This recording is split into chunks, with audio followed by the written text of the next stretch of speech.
You came here to leave a legacy. Everything in creation was created with a gift. Everything. And a gift is the inherent capacity to fulfill function. In other words, whatever you're born to do, the ability exists now, my son. Don't ever question your ability if you discover your assignment. God will never demand what he didn't supply. A gift can never be learned. It can only be refined. That's why going to college doesn't give you success. Getting a degree don't make you successful. Because a college can never give you a gift. You take your gift to college to polish it. That's why people go to college, study for 4 years, and still broke. Why? Because they shine the wrong thing. Think about how many teachers that you had growing up. Can you name one of your teachers growing up that ran a multi-million-dollar successful company?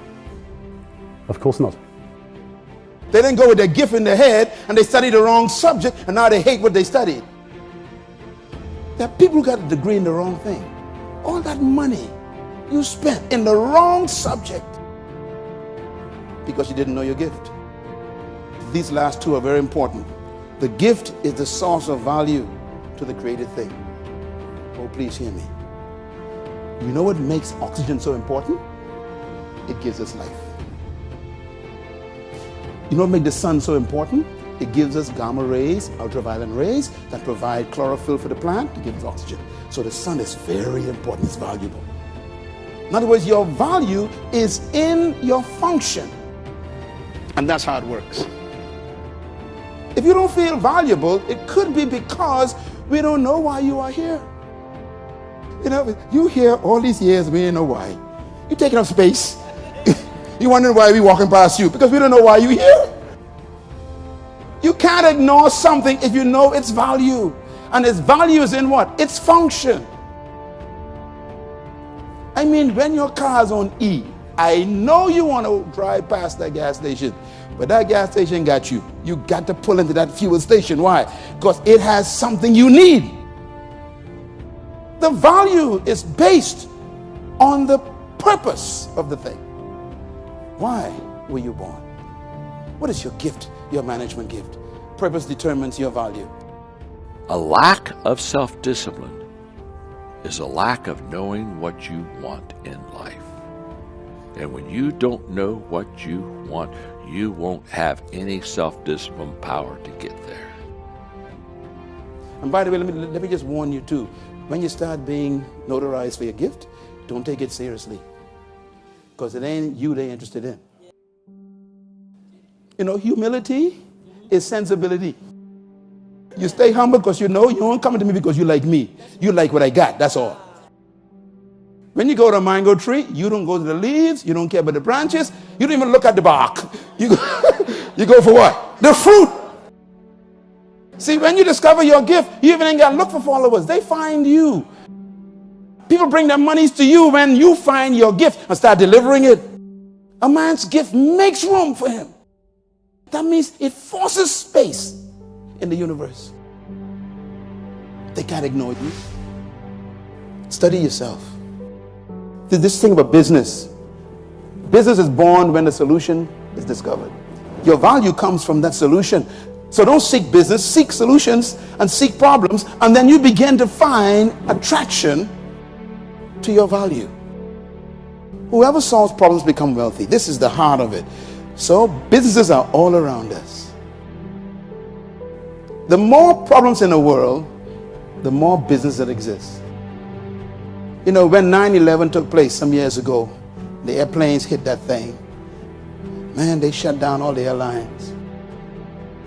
And boy, my first thought was, I wish I could be the company that invented the machine that you got to stand in and turn it around like this. I mean, the fellows who build that machine now, billions of dollars. The little one, beep, beep, beep, beep. Oh Lord, please let me make that one right. 1 trillion of them for $50 each. Problems create business. 90% of success is in your head, between your ears. 10% is in your hands. You don't become successful because you work hard. It's because you work smart. Smart people hire hard-working people. Are we still there? Are we still trying to buy chair, or are we going to make it out of the tree? See? What are we going to do, dog? Normally, I would suggest to people, if you want to be successful, don't take advice from a failure. This guy was the richest man that ever lived. I figure you better listen to the fella. Here's what he says. Sow your seed in the morning, and in the evening, let not your hands be idle. He tells you why. Because you know not which one might prosper you, whether this one or that one or both. He says in the morning, go to work on your job. In the evening, work on your own business. See there? In the morning, go to your job. In the evening, work on your work. Make sure you've got your economics well planned. Economics plays a major role in everybody's life. Economics is major, which means it ought to be meticulously well planned for tomorrow, this week, this month, this year, long range. In the morning, go to the job. In the evening, don't watch TV. You got a 9-to-5 job. That means you cannot grow between 9 and 5. You can't work on your future between 9 and 5. You're building someone else's. You got to work after 5. After 5 o'clock, start thinking, dreaming, working, developing. Why? He says, in the evening, let not your hands be idle.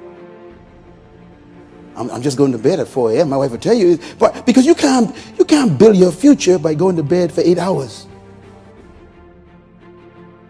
8 hours times 7 is 56. That means you sleep 2 days every week.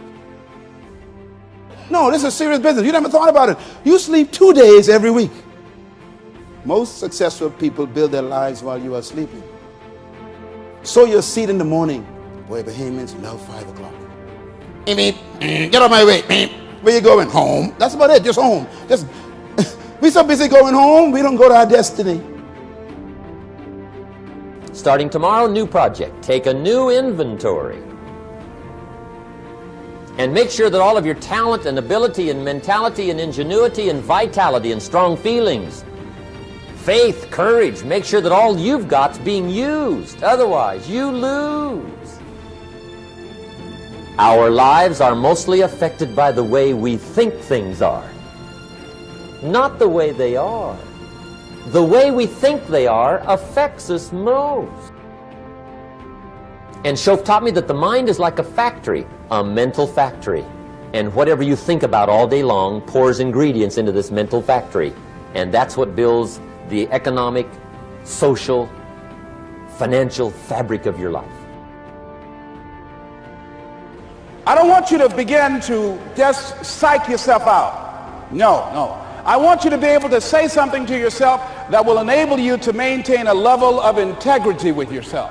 That when you say this, even when you face tremendous setbacks, it will be a benchmark to keep you in the game, to keep you moving forward and experimenting and readjusting your strategy and your plan of action, continuously looking for ways to win. So what is that something? When you got an idea you want to move on, you might not have the money, you might not have the education, you might not have the support or the resources you need. What is that something that can keep us going, that will enable us to act on our dream? What's one of those keys that will begin to help us to discover the secrets to our dream? Here's what I want you to repeat after me, please, with power and conviction. Say, it's possible. If you wish to be successful, study success. If you wish to be happy, study happiness. If you wish to be wealthy, study wealth. Don't leave it to chance. Make it a study. Some people just go through the day with their fingers crossed. See, that won't do it. You've got to study the things that can change your economic, social, spiritual, personal life. Success is the potential destiny of all created things.